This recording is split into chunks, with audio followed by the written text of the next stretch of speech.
long and prosperous. I was going into Toshi Station to pick up some power converters. Lilu Dallas Multipass. Shut up and take my money. I grab Thar's hammer. What a saving. One does not simply walk into Mordor. X never, ever marks the spot. Winter is coming. You're a wizard, Harry. Stay a while and listen. Hey, ho, Kermit the Frog here. Your ties are cool. So say we all. This is a Play on Nerds. Welcome to episode 204 of A Play on Nerds. I'm Jarman.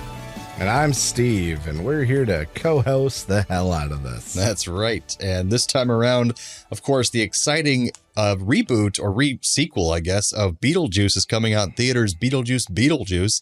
And so, of course, in honor of that, we're going to pull up our rule of three and another movie about a, just ghosts wreaking havoc in this world, Poltergeist 3. The classic. That's right.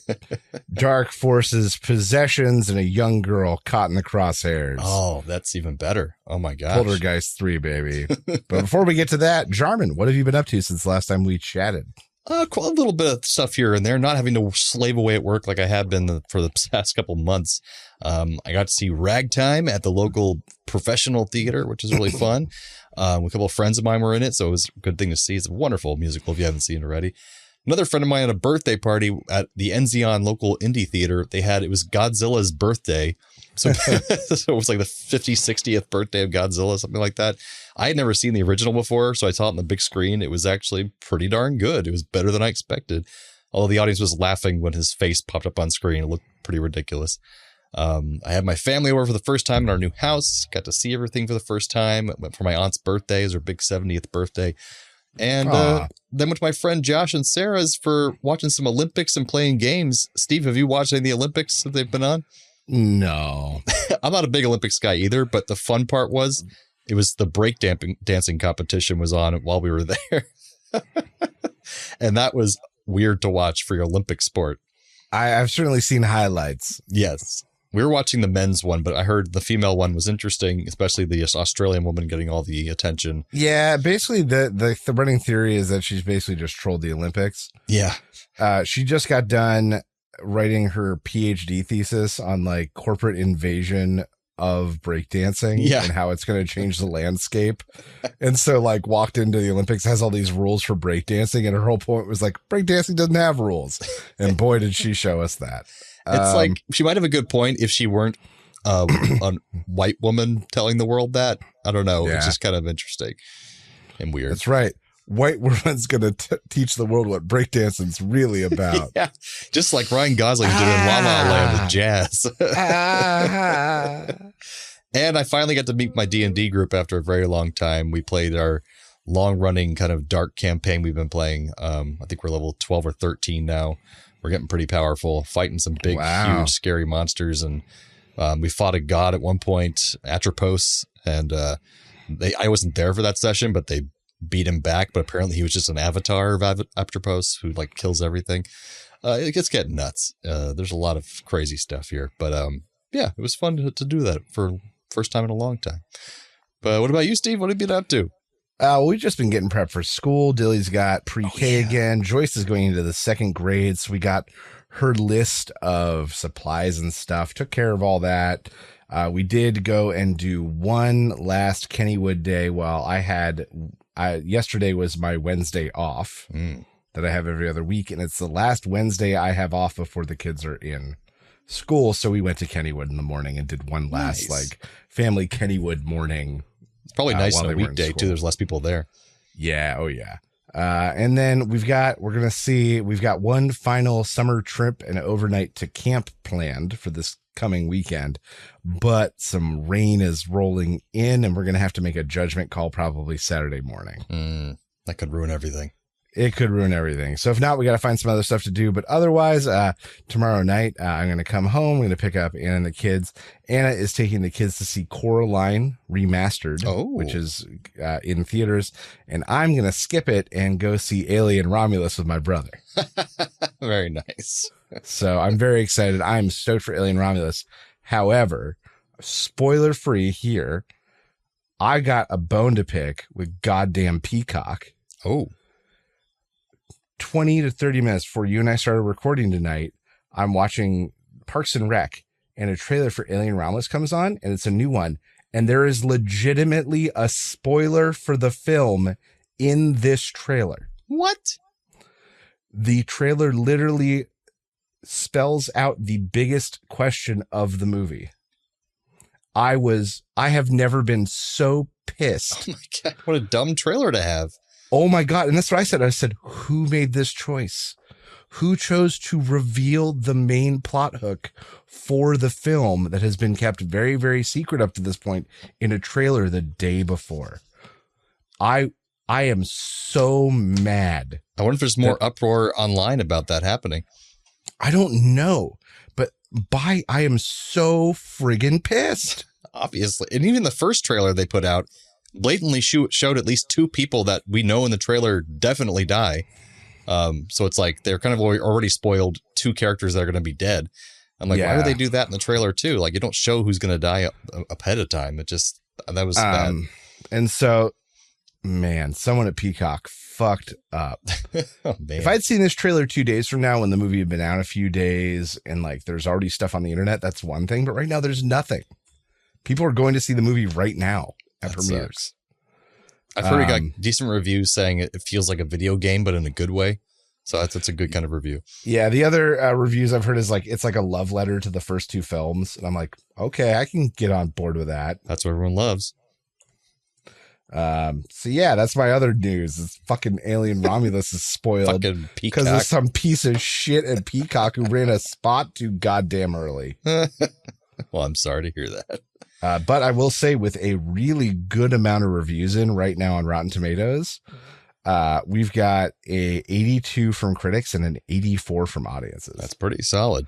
Not only solid, but it's pretty rare for the divide between audiences and critics to be that narrow. So that also makes usually me one's excited. way off for some reason. And that's on what this says is like over almost 300 reviews between the two. So this is not a small sample size. Finally, a decent Alien movie coming out. Well, the guy who made it, who also did what other movies? He did a bunch of like suspenseful, close quarters, high tension things. Yeah, I remember he's a known director. And so I was like, okay, cool. If they let him do his thing, it'll be good. Mm-hmm. It's got to be scary. Though I will say, Coraline Remastered has a 91. So, you know. Yeah, you're missing out. God damn it. Well, I think that takes us into some nerd news. Oh, yeah.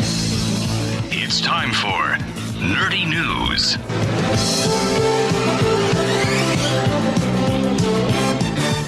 All right. This cheeky name for my cheeky story is Objects in the Mirror Are Closer Than They Appear. Scientist Jordan Mallon, a paleobiologist at the Canadian Museum of Nature, and David Hone of Queen Mary University in London teamed up and started looking at skeletal structures of living alligators, both density and spacing between bones, as alligators are the closest thing that they have to studying dinosaurs at this point. And after looking at skeletal structures and comparing the age of the specimen with the theorized age of other specimens, they basically realized that T-Rex may have weighed up to 70% more than previously estimated and may have been 40% longer. I remember seeing or the that, equivalent of 2 full-grown male elephants. Whew. This conclusion and what they're reminding people is that the fossils we see in museums do not necessarily represent the full-grown adult and even less likely the widest range of size of these dinosaurs. And so looking at this, they're able to extrapolate that it is possible T-Rex was even bigger and even scarier than we think. And probably with weird feathers and all this other shit too. Because the chances of the specimens we finding coincidentally being the biggest ones that ever existed at their maximum size is just not likely. That's why they thought humans in the caveman era had that hunched back and the big thing is because the skeleton they found, the parts of it, he had like scoliosis or something. Like it's just that one guy had scoliosis. But I'm excited because I think this is going to pave the way for some even crazier and scarier Jurassic Park movies. There'll be more, there will be. So that is Objects in the Mirror Are Closer Than They Appear. Must go faster. That takes us to our main segment, talking all about Poltergeist 3.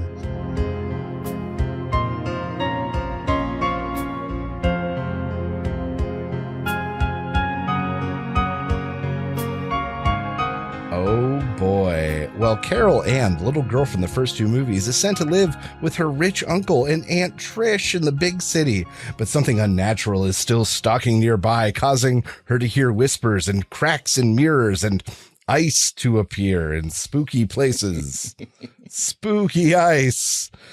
Carol Ann, the little girl, is clearly seeing something spooky out of her window, and Carol is like picked on by her peers, and she's not adjusting well to the new setting. It turns out that one of her teachers thinks that she's like a gifted mutant child of some sort that has mass hypnosis powers, and so she's in like a school that's kind of an institution. It's like for strange kids, but also like they're gifted at the same time. Yeah. We catch the reflection of this like old man. It kind of looks like a dingy butler in a mirror at one point, stalking her. Elsewhere, the old psychic lady from the first two movies gets just a psychic pager hit, and literally is like, just goes, "He found the girl." She has such a strange voice. It's so weird. I can't even recreate it. The teacher puts Carol under hypnosis, and she begins to have like fits and screams about someone being after her. And she begins to realize that she like relives the events of the first movie in the description. It was real weird. And a ghost hand bursts out through the table, grabs a mug and throws it, breaking the mirror. The viewers behind it who are observing her are blown away. And the teacher's like, "See, she hypnotized us into doing that. Look, the cup's still on the table." You get Uncle Tom Skerritt, who comes in and comforts Carol Ann and tries to convince his wife that all of the hype surrounding Carol just can't be true. They leave for a lovely evening out, and they put their eldest daughter in charge. But as they leave, the ghostly spirits watch in the mirror and bide their time. Aunt and uncle are at a swanky art party, and things are getting creepy with the babysitter at home as Carol Ann convinces her to go out to a party and just leave her alone. The party is lame, so the kids decide to break into the pool. And one of the cruxes of this is that the kids' parents, like the rich dad, is like the manager of the building or something. Yeah, like manager, owner, or something like that. Manager, owner, something. So they break into the pool. Carol Ann begins to hear like dark messages while playing with a speaking spell. And the man in the reflection continues to draw closer until Carol is grabbed through the mirror. Carol escapes but tears a hole between ours in the ghostly world, and we get just like a cut of the psychic lady who is on a plane and is like, break the mirror, and she breaks the mirror, and she's able to stop the ghost from getting her that time. The psychic calls the bad teacher psychiatrist because some reason she knows his number and can call on a plane in the 80s to say that Carol Ann has been found and that it's all his fault. Meanwhile, back at the pool party, the teens are all having fun, and then Carol Ann is then just further accosted by the ugly man in the mirror. She runs out of the apartment, races downstairs, and finds herself in the icy basement. Ooh, spiky ice from earlier. Meanwhile, the older, irresponsible cousin and a boy are in the security room. They spot Carol Ann, and they go down after her. She wanders down into the parking structure, and a voice leads her, saying, like, "You have to lead us into the light." Carol gets pulled into a puddle in the floor, and Donna, the irresponsible cousin, and the boy interest both get pulled in, and they finally see what Carol Ann sees. They disappear, and the parents finally come home and find out the kids are in the pool. So they go back, they start scolding the fucking kids in the pool, and that's when they realize that their daughter and the boy are missing, and so is Carol Ann. The uncle goes down to inspect the pool and finds it frozen over, and Scott, the boyfriend guy, pops out of the water covered in ice and says that they have Carol Ann, but by the time other people come, all the ice is gone. Ooh. Spooky ice. Back at their apartment, the door to Carol Ann's room spans like a bubble and bursts outwards nearly until Carol Ann's arm pops through. The aunt grabs her, but they wrestle back and forth. Just then the psychic lady shows up and it starts to advise the aunt and uncle. She goes and picks a fight with Dr. Seaton, the teacher guy, who then goes and hypnotizes Scott to try to tell him what happened. He tells him about the puddle in the garage, and they go to investigate. The psychic then does like a 4-minute Yoda-esque monologue about innocence. Innocence is power. Power is pain, and pain leads to innocence again, I guess. And the dark side. Which leads to suffering. It got very convoluted and went on way too long. They go to Carol Ann's room where the uncle tries to interrupt the psychic lady, but she's like immediately mummified in a terrifying effect, truly.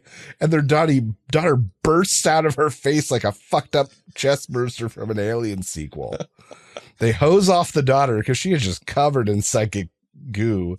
But all she can do is talk about like Carol Ann drowning. The doctor goes looking for Carol Ann, but is pushed down an elevator shaft by the cousin, who is clearly now possessed. And they reveal that the boyfriend is also possessed, and they've been manipulating them. The aunt and uncle continue their feverish search, hearing Carol sort of just beyond their reach. They follow into the voice into like a walk-in freezer, and all the hanging pigs reanimate, and the freezer closes shut, and water starts filling sideways. But then suddenly Tangina, the psychic, is there. She's like, here, take my gaudy necklace that literally does nothing the rest of the film, so it doesn't matter. Suddenly, back in the frozen parking garage, parked cars come to life, and the aunt and uncle are there, and they've got to try to escape the cars. This is like the scariest part of the movie, and it's nothing. As cars crash, gasoline begins to leak. Uncle Scarrett lights the gasoline, which then sort of like causes an explosion, starts a fire, and then suddenly they're just back in the normal garage and the sprinklers are going off. They celebrate and for some reason come to the conclusion that it's all over. They haven't seen the kids. They don't know if everyone's all right. They have no idea what happened with Carol Ann, but they're like, yeah, let's get romantic in the elevator for some reason. Like really making out. Like weird. Then the elevator malfunctions violently, shooting them up and down, and it launches them to a floor. They climb out mid-floor and discover the doctor dead on top of the elevator with the doors open. But they might not be out of danger just yet, go figure. With no other way down, they hop in a window washer lift on the outside of the skyscraper and to begin to descend. They see a floor with flashing lights, so they break through the window. Uncle Scarrett just heads in. Carol Ann pops out and she's like, you don't even like me. You don't want me here. You can go. I'm fine. The aunt's like, hey, wait a minute. That's not right. And she ventures into the flickering room where she's confronted by Kane, who is the name of the old guy who I get might be a character from the other movies. I honestly don't know. Kane confronts the aunt and she demanding that he has the necklace, and they need Carol Ann because they're going to always be caught in this hellish purgatory. She hits him in the head with a shovel, and his head pops off and then deteriorates. Kane ain't done yet. The psychic lady is suddenly there and offers. She's like, I can lead you. And Kane's like, cool. So Tangina, the psychic from the first two movies, just volunteers to stay. Carol Ann gets to leave, and the family is finally reunited. There's no resolution really for what happens with the daughter and the son who are possessed in there. Their face were falling off too. And yeah, she rips. Oh, that was messed up. So Tangina walks into the distance with Kane. The family is free and they reunite. They hug. The film ends with the building being struck by lightning and Kane cackling in the background, further implicating that it's not over. So Jarman, I think I've only seen the first Poltergeist maybe one time. Me too. Have you ever seen 2 or 3 before? No, I have not. Boy, what a treat. I'm so glad we got this, thrilling conclusion to this trilogy. All right, let's talk about some things we liked. I think it had some great cinematography. It actually really did. If you look shot for shot, everything had to be lined up so perfectly, especially considering the special effects they were doing were mostly in camera. A lot of the mirror effects. But even when they're sitting somewhere, there's a lot of things in the foreground, the background. Like, I don't normally notice cinematography because it's generally just okay, and so I don't think about it. But there was a lot of really pretty well and done shots that maybe for a better movie than this. I will admit, I noticed probably in the first 5 minutes, there was a shot of her like outside of a skyscraper or something, a series of shots. And I said, oh, this is not cheaply put together. Yeah, and like even that the whole first sequence where they're just trying to get out of the building and go to work and school. Like I never really got. I think that must have been it. That must have been. I never got lost during that scene. I kind of got where they kind of were in the building. It was kind of interesting, and that was actually filmed in 2 different buildings I saw later on. And so the fact that they did that well, like it started off feeling strong. Like this is going to be a pretty solid movie. Like wow, but it went directions.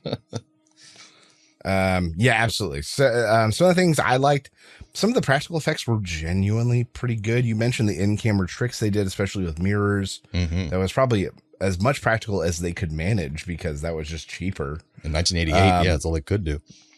But I am genuinely saying when he like interrupted Tangina and she went from like 0 to corpse. Yeah. Like rotting corpse in a second and then hit the ground and then the hand burst out of her face, like all in rapid succession. I was literally this moment of like, whoa. Me too. I was like, what just happened? What just happened? Because not only was it ridiculous in the speed in which it happened, but the effect looked pretty goddamn good. It did. I was pleasantly surprised. And it was helped by Laura Flynn Boyle playing Donna popping out and screaming this huge scream as she's coming out. Like it all worked really well. Like I was like, whoa, Jesus. So yeah, some good practical effects and some decent acting, I'd say. Mm-hmm. Tom Skerritt, Uncle Skerritt, he did what he could with this. He's just so likable. Everyone likes Tom Skerritt. And him playing the uncle who's trying to do the best and like she's been through shit. We're the only family she has. Like that was a good play out and worked well for who he was as an actor. Yeah. Right, you got Laurel Flynn Boyle sort of holding up the other side of that. The mom for me was kind of I think she's a good actress in other stuff, but this script had her going from like likable stepmom to suddenly like just terrible and mean to like Carol Ann. Like get that brat out of here. It's like, so the writing I think didn't help her at all with that. No, I would totally agree with that. Her justification and the mood she said felt random to the point where at the end when he's like when the like ghost Carol Ann shows up, she's like, you don't have to come get me.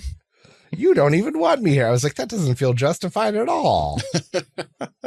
It's weird. But yeah, the gore effects I thought were really good. A lot of the, fast people like decaying really fast and the door exploding, kind of like expanding, exploding, and all the ice effects and everything. Like there's a lot of put into this for sure. And also I like the idea of just the basic thing of moving a haunted house stereotype to a skyscraper, which is pretty cool.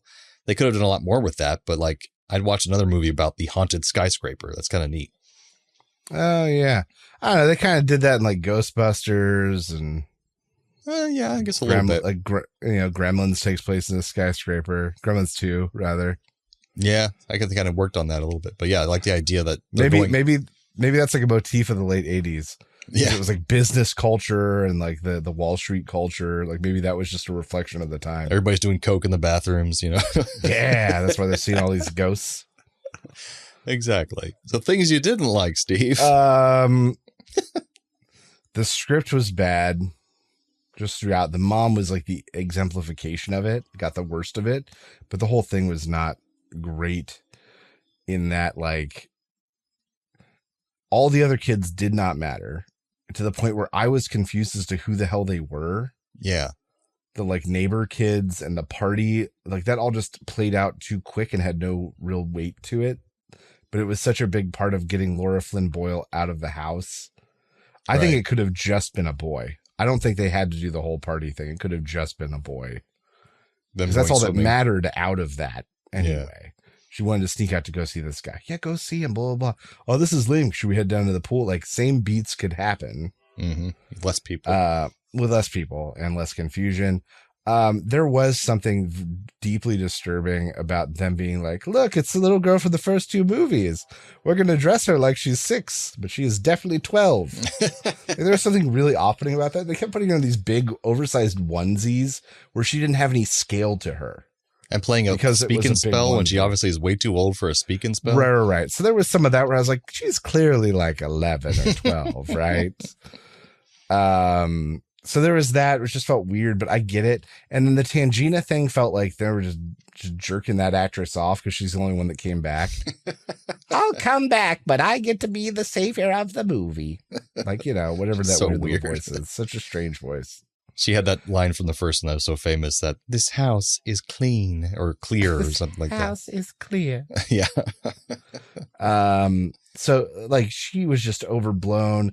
I kind of liked the teacher aspect. I didn't like him. Like I was like, yeah, go creepy teacher. He was the worst actor of the entire movie. Like he was just a terrible actor. I don't know, but I liked what they were trying to do with his plot and where he hooked in. Yeah, that was fine. But it just felt like hypnotism became the fix-it-all screwdriver for this movie. Yeah. How they Can explain you all the talk to her, phenomenon. see what you can get out of her, and he like fixes Laura Flynn Boyle. And at one point she's like, "Do your stuff," and hands him a flashlight. I was like, "What is happening right now?"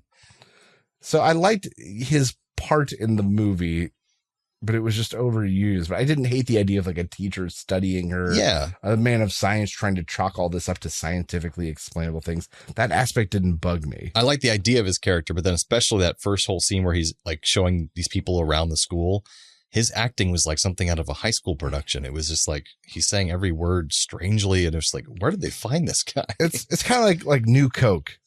Like you like the idea of New Coke, but then you have it and you're like, nah, it didn't work out. But then that's all that's left. I'm like, oh.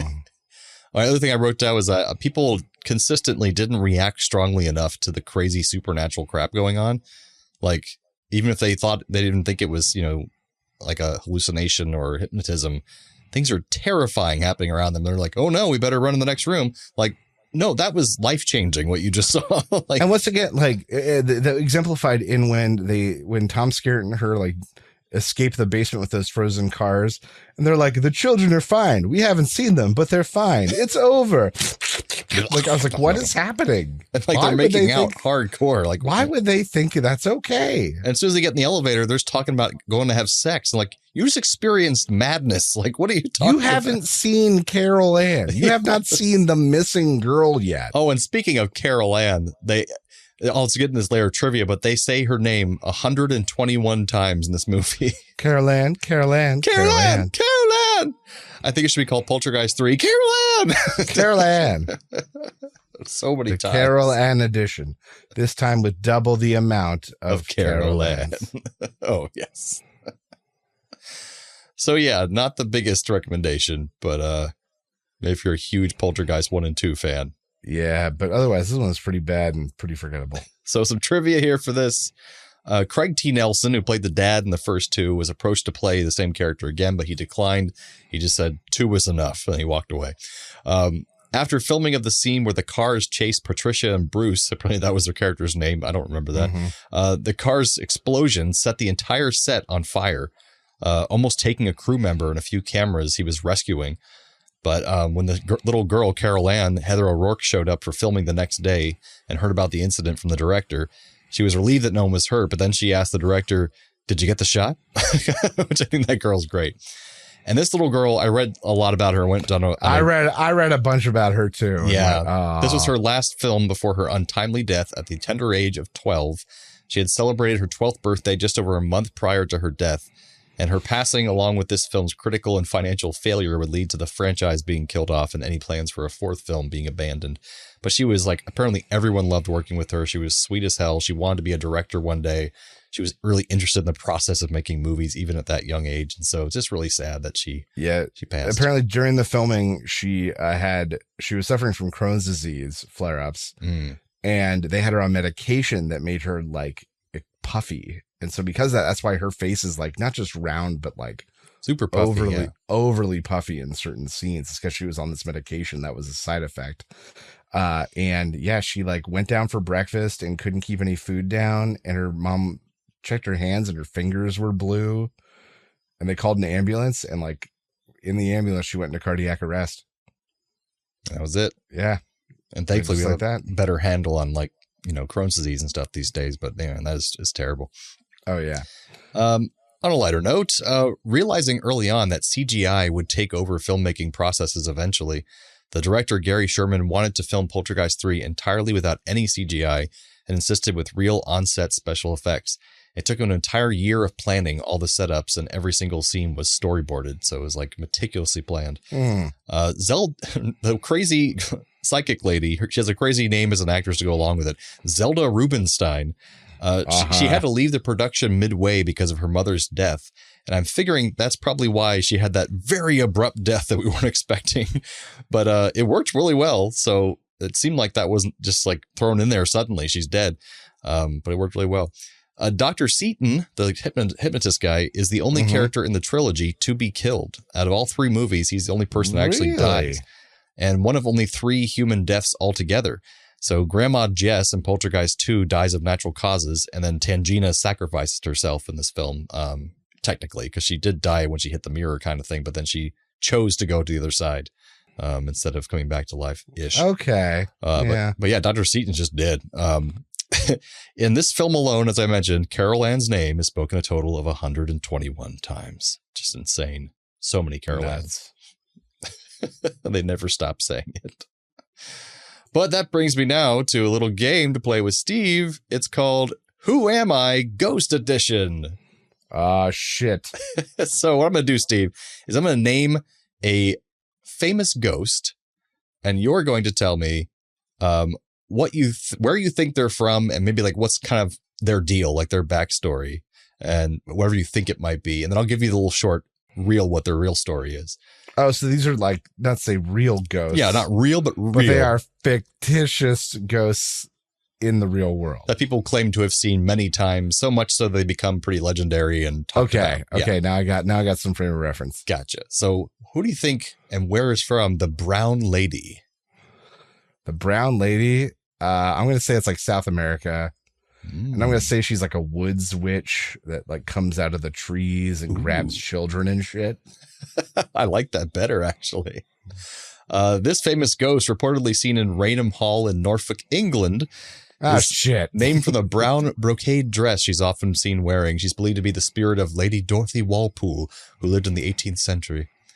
All right. Second one, the Bell Witch. She's got to be in like Notre Dame or someplace with big bells. And people say that like when the bells ring, you can hear her wailing through the towers, and maybe she hung herself up there or something. Ooh, that's a good story as any.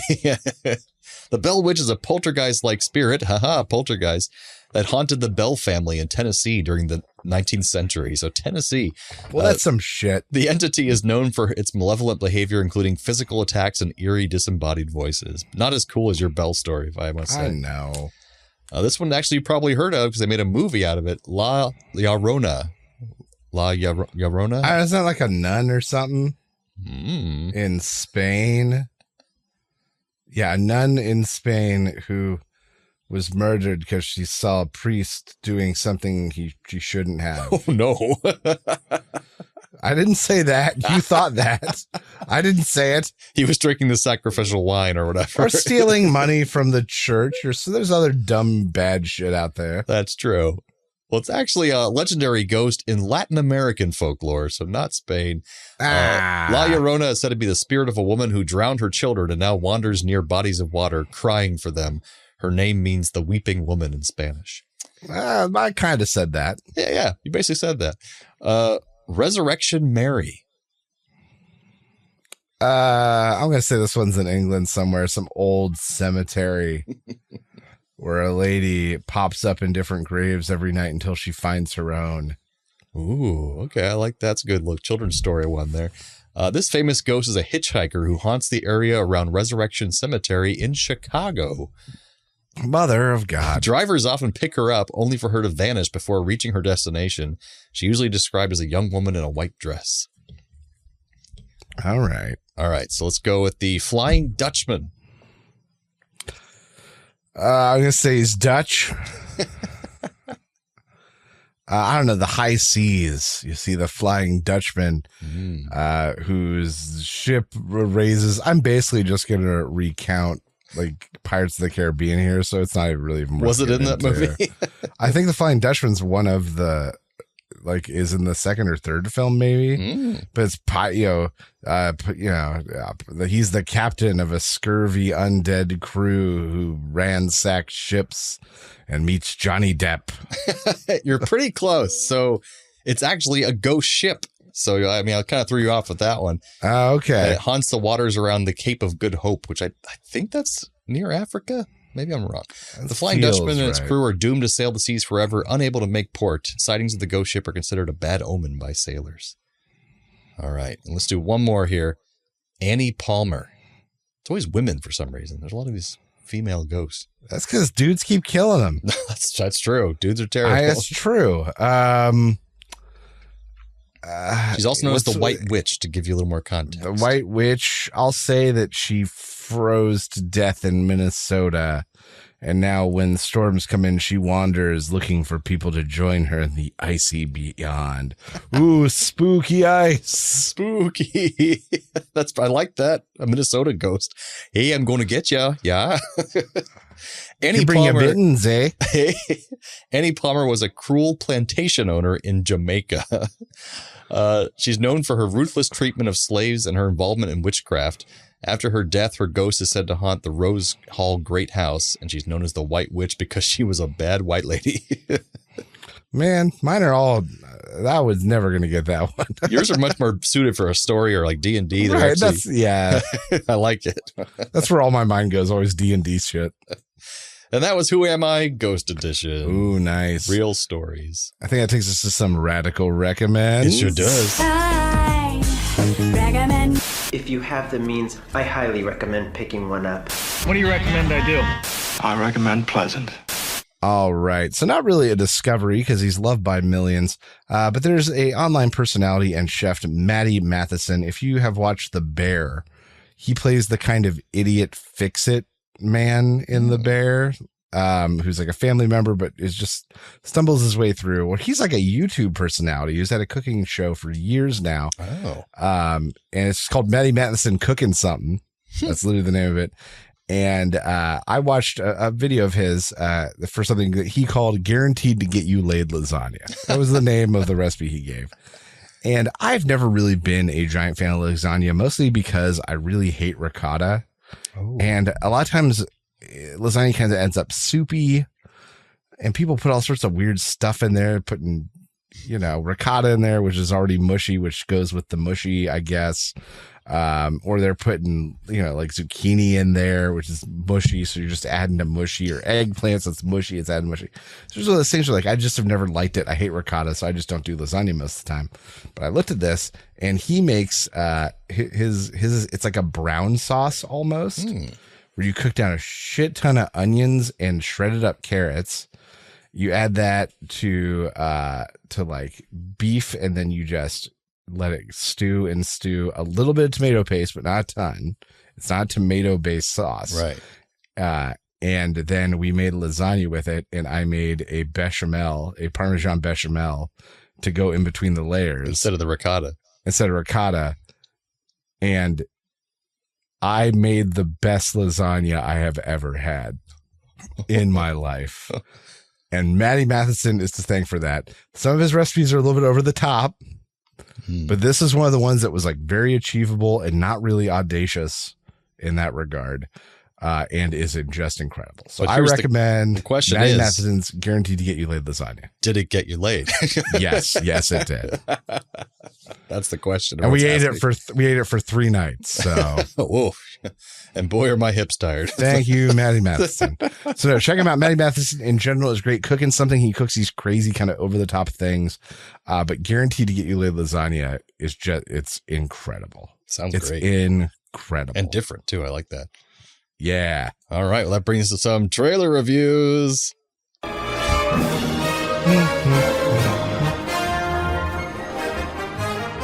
All right, so this week we're talking about a long-awaited movie, been talked about for a long time, but not a lot was known about it. Gladiator II. They could have had a better name for such a fantasy movie, but just being 2, the second one. But anyways, I think it's been so long they couldn't afford for there to be any confusion. yeah, that's true. And I loved the first Gladiator movie. I had it on DVD, and I rewatched that DVD a million times. I thought it was a beautiful movie, beautiful music, and great acting, great story. Strong acting, yeah. Oh my gosh. And then it just spawned off a second, third craze in Hollywood of gladiator swords and sandal movies that were all crap. And so I think everyone was just tired of that. And we haven't quite gotten over that hump where I think we're ready for another one yet, because there were so many bad ones. But maybe it's time. You got like this, and then like Troy, and then you got Alexander, which Alexander I'm pretty sure is still considered like one of the biggest flops basically in Hollywood, just because of the size of the budget was just so exorbitant. And then all the Hercules ones, and there's Clash of the Titans, and they were all kind of like going off that same vibe. Yeah. But this has got a huge cast in it. It's got Denzel Washington. It's got the guy who's in everything now. What's his face? From Pedro Pascal. It actually has Pedro Pascal and his co-star in the upcoming Fantastic Four movie, the guy playing the Human Torch. It does. I hadn't put that together mentally, but you're absolutely right. Yeah, they're both going to be it. And Ridley Scott is coming back to direct this. He's Ridley Scott, right? Is that who I'm thinking of? The right person? That feels correct. Let's just go with it, baby. Yeah, one of those guys. But anyways. I can't be bothered to get IMDb open. I don't recognize the guy in the lead role, but he looks familiar, but he's not. But that was kind of like with the guy in the first one. Russell Crowe was not much of a known actor at the time.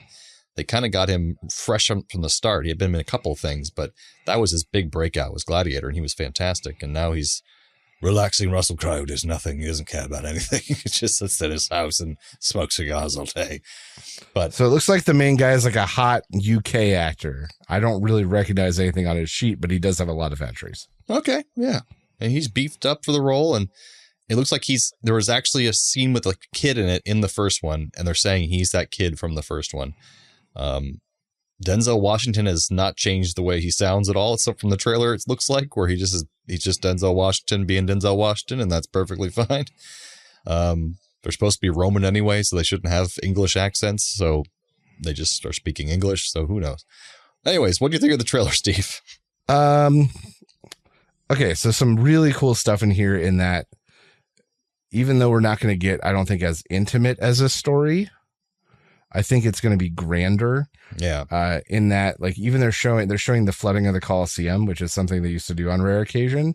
And some of the craziest stories about the Colosseum are about like when they would flood it and make naval battles and shit in there. We get to actually did see that in this movie. So like that in itself is really stinking cool. We're going to get to see this grander, bigger thing. I don't understand anything about Denzel Washington's character, who he's supposed to be or what relation he's supposed to have. He's like, whose head do I need to put on a plate to make you happy? And the guy's like, the whole Roman army. He said, there's too much, but it feels like he like Denzel is in a Training Day movie and everyone else is in this movie. Yeah. He just feels out of place and in almost like an anachronous way. Yeah, and they might explain that as far as, because there were lots of, the time of Othello, there were a lot of Moors in that area and that kind of thing. They called them the Moorish people.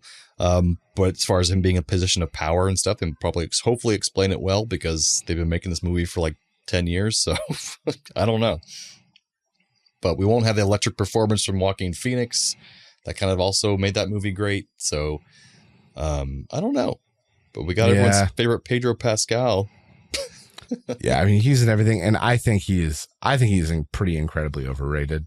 I think I've said this before on the podcast. I will be so happy when we're done.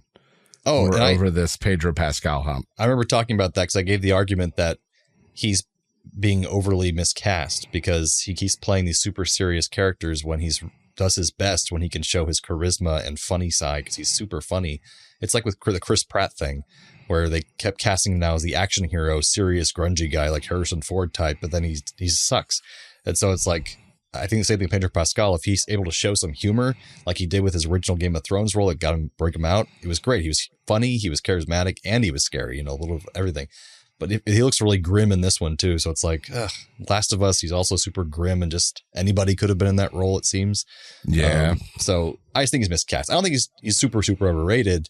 I don't think he's a bad actor, but it's not. Well, we'll see. MCU's going to be stuck with him for the next decade at least, so we got to get used to him. That's true. Okay. So this one I'm going to give Raul Julia home, long day at work, pulls in his Toyota Tercel into the driveway, undoes the key, takes a giant breath before he heads inside, walks in the door, and he walks in and all the furniture from the living room is pushed against the outside wall and a barrier has been erected. And in the middle is Gary Busey with a gladiator sword and sandals and nothing else, just otherwise nude. Just nude. And he's like, oh, good, you're home. Ral, hold on. I got to go get the garden hose. We're going to flood it. And he runs out and comes back in with the garden hose. And the camera cuts away. And as he comes back in, oh, man, I got you a sword too. Ral's gone. And the door's just like swinging open in the wake of him leaving. The wind is in the background. Gary drops the hose. He's like, why? What'd I do? I'm going to give this one. Raul Julia pulls up in the driveway, driving his Ford Fit, closes the door, gets inside, and he sees Gary Busey is leaning over their fish tank that Raul Julia has very carefully, meticulously put that fish tank together with beautiful decorations and beautiful rare fish. But at the top of the fish tank, Gary just has a bunch of ships on top going, and he's like, oh, you better get the ship or you're going to die, or you can be our number one gladiator. And he runs the ship into one of the fish and just like bops the fish in the head. And then Raul Julia's like, what the hell are you doing, Gary? And Gary just puts his thumb slowly downward and he grabs the fish and eats it. And he finishes up, goes, did you know that in Rome, thumbs down was actually good? Ah, that's some good fish. And that's why it's good, because I get to eat the fish. Yeah. Yeah, good times. Thought we're making visual thumbs down jokes. No one can see. Oh, my God.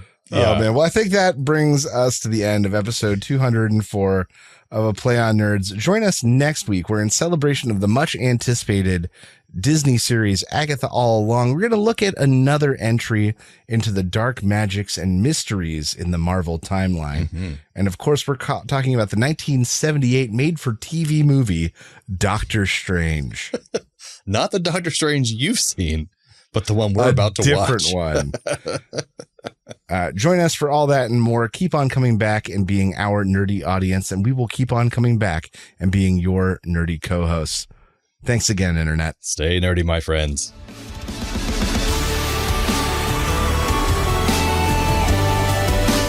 Thanks for listening to A Play on Nerds. Feel free to email feedback at aplayonnerds.com with all your questions or comments. Shoot us a message on Facebook or Twitter and earn yourself a sweet shout out on the show. Review us on YouTube, Spotify, or Apple Podcasts so even more nerds can find us. Tell your friends, tell your enemies, we aren't picky. Check out our entire back catalog and other offerings at aplayonnerds.com. And how?